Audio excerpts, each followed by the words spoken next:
Talking Points memo is about Secretary of State Rubio going to Rome on Thursday to meet with Pope Leo and the president or prime minister of Italy, Meloni, who used to be an ally and is no longer. So it's an important meeting. So Rubio's a good choice. He's a Roman Catholic. He's not a confrontational man. I know him, but his status in my eyes has risen in the last year or so. He's done a very good job as Secretary of State. So on Thursday, he's going to the Vatican. And, this is not usual. He's going to visit Pope Leo at the Apostolic Palace, 11:30 a.m. Press will be all over it. Then on Friday, he's going to meet with the Pope's cabinet. Yes, the Pope has a cabinet because the Vatican's a country.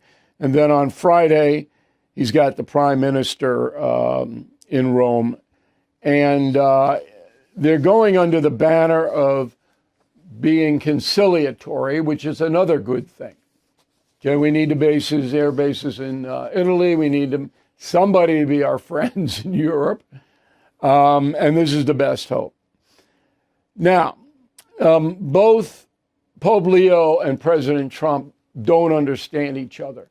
They may not want to understand each other. I don't know Pope Leo. Okay, I do know Donald Trump. They talk past each other. It's almost like they're two different languages. And this all stems, the Iranian thing isn't really what's on the table. It's immigration. That's what it goes back to. And the Pope, I think, made a mistake getting into the Iranian conflict when he wouldn't follow up with answers to specific questions like, does the Vatican okay with the mullahs having a nuclear weapon? That's a yes or no question. And Pope Leo didn't want to answer it because he doesn't want bad relationships between Christians and Islamists. He didn't want that. So he's not going to answer those kinds of questions. Donald Trump is convinced that Pope Francis, Leo's predecessor, and Pope Leo are liberation theologians. What does that mean? Both of them were missionaries in South America, very poor. Both of them saw people get destroyed by corrupt, I don't know what you're going to call these dictators down there, but they didn't give a hoot about their people. And they administered to those poor people. Both Francis and Leo did the same thing. And they became very liberal in trying to help poor migrants. Then you have politics come into it because the United States says we have to stop millions of people from coming in here unattended, which Trump has succeeded in doing. But the popes themselves didn't quite get the why of that. Here's what the president said. Go. So we have the lowest murder rate in 125 years, since 1900, the lowest murder rate. So we believe strongly in law and order, and he seemed to have a problem with that. So there's nothing to apologize for. He's wrong. It's not that Pope Leo has a problem with law and order. He doesn't see it as the top priority. Okay, now, there you go. He could be wrong. Because certainly, the front page of the New York Post today is another guy. He comes in, stabs 2 Long Island women to death, goes on and on and on. When you let millions of people into a country, any country, there's a study going on now in Northern Europe where the immigrants commit 3 times as many violent crimes as the indigenous population. I mean, that's what you're going to get.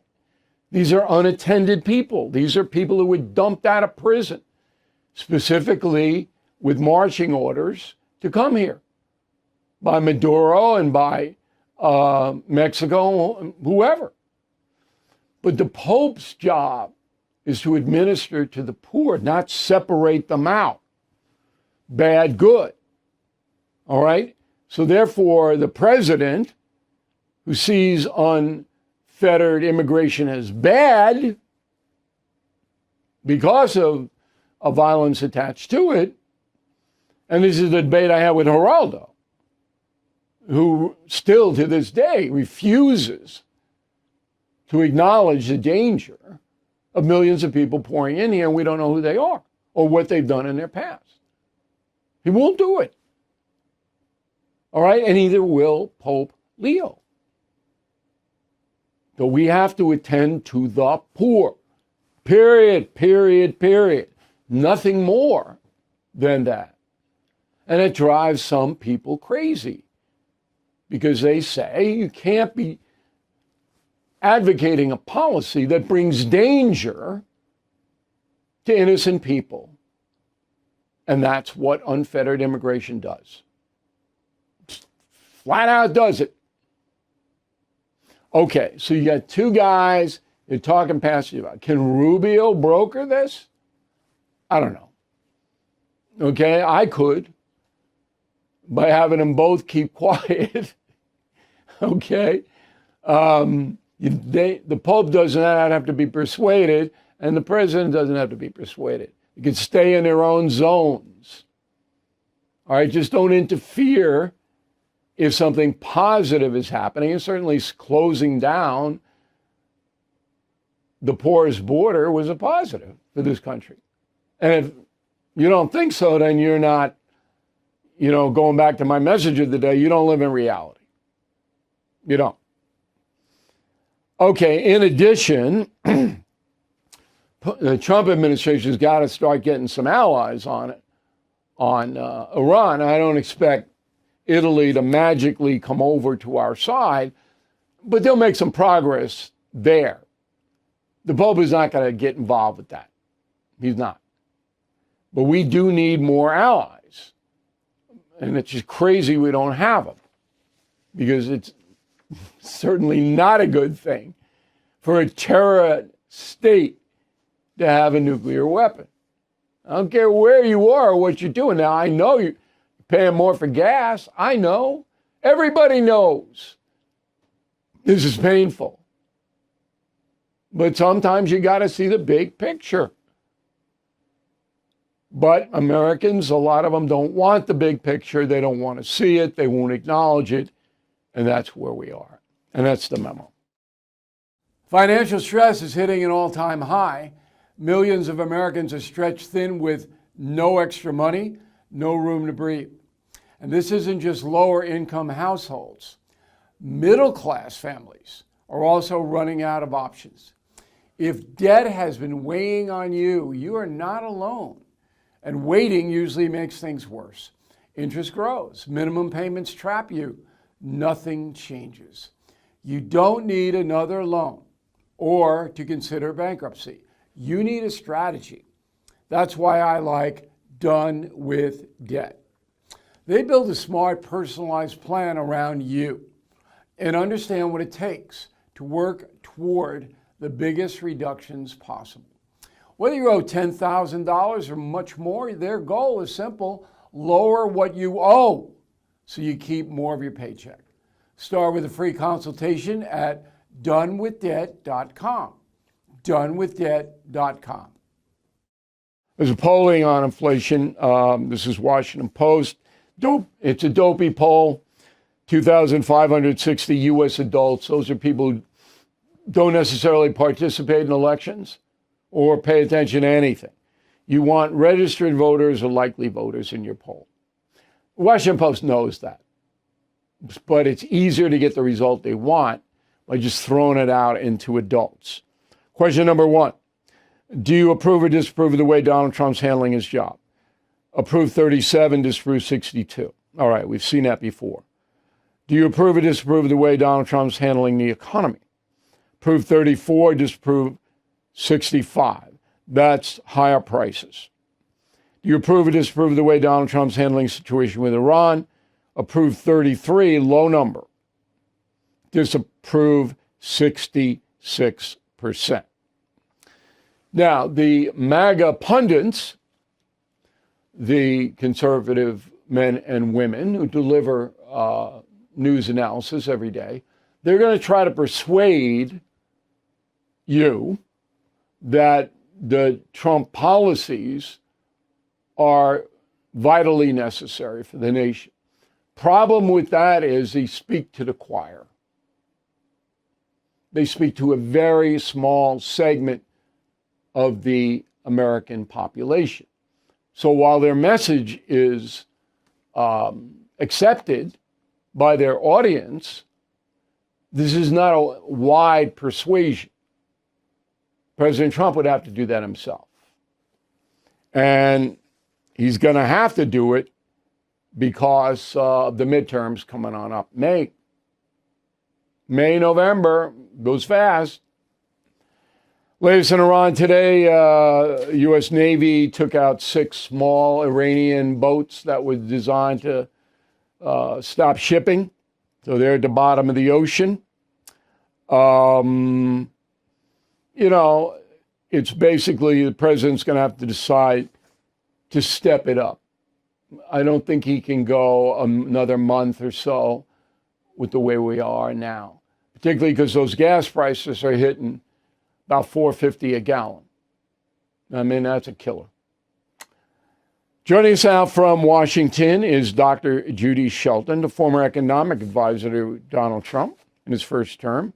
She's a senior fellow at the Independent Institute. So, putting politics aside and just getting into the effectiveness of the Iranian war, you'd have to say it's undefined right now, Doctor, or would I be wrong? No, it's somewhat undefined. In some aspects, you could claim a certain amount of victory, but we see things heating up today, and our markets are responding to that. The price of oil is responding to that. So nothing has been decided in the end. And that is angering a lot of non-ideological voters, people who aren't committed to the MAGA or not committed to the liberal progressive side, because they walk out every day, got to pay more money to the essentials of life. And so they're going to take it out on the administration. Or is there a way they wouldn't take it out on the administration? Well, part of it, as you brought up, is the way those polls are worded. If you ask people if they think it would be a good thing to take away the power from Iran to threaten us with nuclear weapons, they would be very much in favor of that. That's popular in a broad way. But it's true. People don't like to see the price of gasoline go up, and they do respond to that. I probably am in that group of MAGA supporters who thinks that this is all going to work out. I applaud the president for showing leadership. No one said it would be easy, which is why other presidents haven't attempted to confront Iran.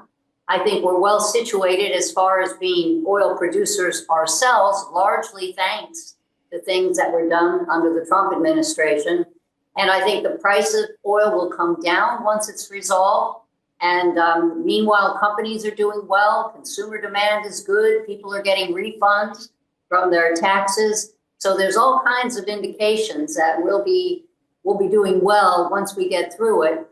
But some people are less inclined to get through it, and there's a lot of murmuring going on now. Okay, but you say that it was not in the beginning defined that it would be this difficult. President Trump made some statements that said, hey, we're going to whack them pretty hard and it's not going to be a long situation. So he raised the expectations of victory in Iran, and now it's coming back to haunt him, or am I wrong? Well, expectations were high, no doubt, because it looks so easy in Venezuela. Not only need and minimal loss of life, but the people of Venezuela were grateful. We were saying thank you for getting rid of this guy. And now oil revenues are going to start to flow to those citizens.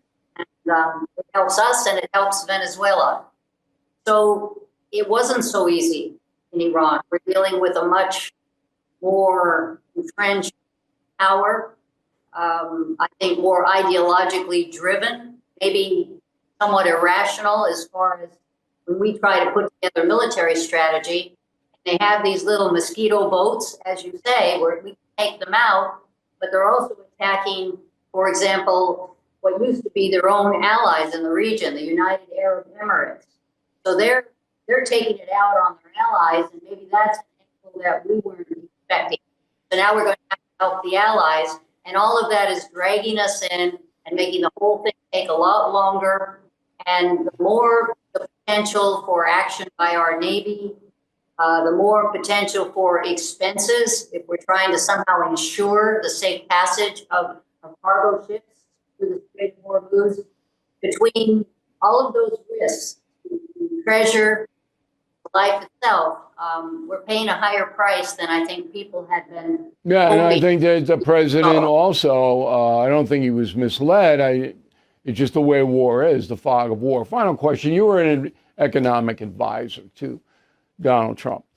I get hundreds of letters saying, look, America is self-sufficient in energy, oil. We got plenty of it here. Why are gasoline prices going up $1.50 at the pump? If we have all this oil here in the boundaries of our country, why are they going up so much? How do you answer that? Well, it is a global market. Yes, we're the largest supplier, but the price is pretty much governed by global demand. And so even our biggest producers are in competition with the other major producers in the world. And they even respond when the price goes up, then they tend to produce more. It's not like we're like OPEC, but our own producers do respond to price signals that are generated by demand. Yeah, we don't have any oil shortages here, but we have higher prices, and we shouldn't have higher prices if we have enough oil to service our population, whereas places like China don't. They have to import all their oil. We don't have to import any of our oil. So people are starting to say, you know, the American oil company's taking advantage of the situation. And I'm kind of in that group. Last word. Well, I guess we could be the way the old Soviet Union was and say we're totally self-sufficient and we don't want to trade with the rest of the world, and we just kind of close up shop. And then in economics, you're called an autarkic country, so you don't need to trade.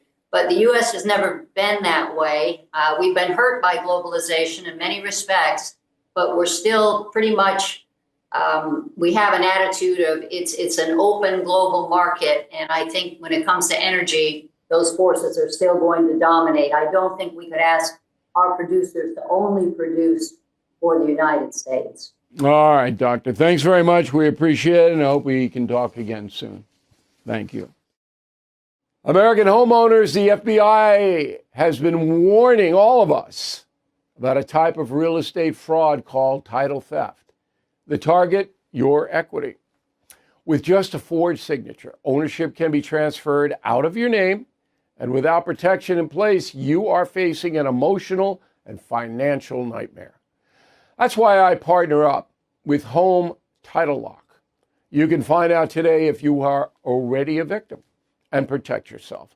Use promo code BILL at HomeTitleLock.com to get a free title history report, plus a free trial of their $1 million triple lock protection. That's 24/7 monitoring, urgent alerts, and if you are a victim of fraud, they will spend up to $1 million to fix it. Don't be a victim. Protect your equity today. That's HomeTitleLock.com, promo code BILL, or use the link below. That's HomeTitleLock.com, promo code BILL. My friends at American Financing have a better way. They help homeowners tap into their equity to pay off high interest debt, with mortgage rates currently in the 5s. On average, customers save about $800 a month. That's nearly $10,000 a year. There are no upfront fees to talk to a salary-based mortgage consultant. So please start today, and you could even delay 2 mortgage payments. American Financing, America's home for home loans. 888-462-9557. 888-462-9557. AmericanFinancing.net/Bill. Okay, final thought. I'll be on News Nation tonight with Leland Vittert. And want to explain again that we have so much happening here. Just check in with BillO'Reilly.com. It's the easiest way to go about all this stuff because we just have like a menu of it, right? And you just, whatever you want to see or hear, you just boom, and it goes right over. You don't have to go through all these dances to get to this and then that, you know. There's enough people who can't even get to BillO'Reilly.com. They're elderly, mostly elderly people. They don't know what it is. They can't get on. How come you're not on Fox anymore? Well, we have our own operation. They look at you like, oh, what? Nothing I can do but make it as easy as I can. All right? But watch the Rosenberg interview and check me out on News Nation tonight. Thank you for watching the No Spin News this evening. I'm Bill O'Reilly. We'll see you again tomorrow. Thank you for watching. To view full episodes of the No Spin News anytime, sign up to become a BillO'Reilly.com premium or concierge member today.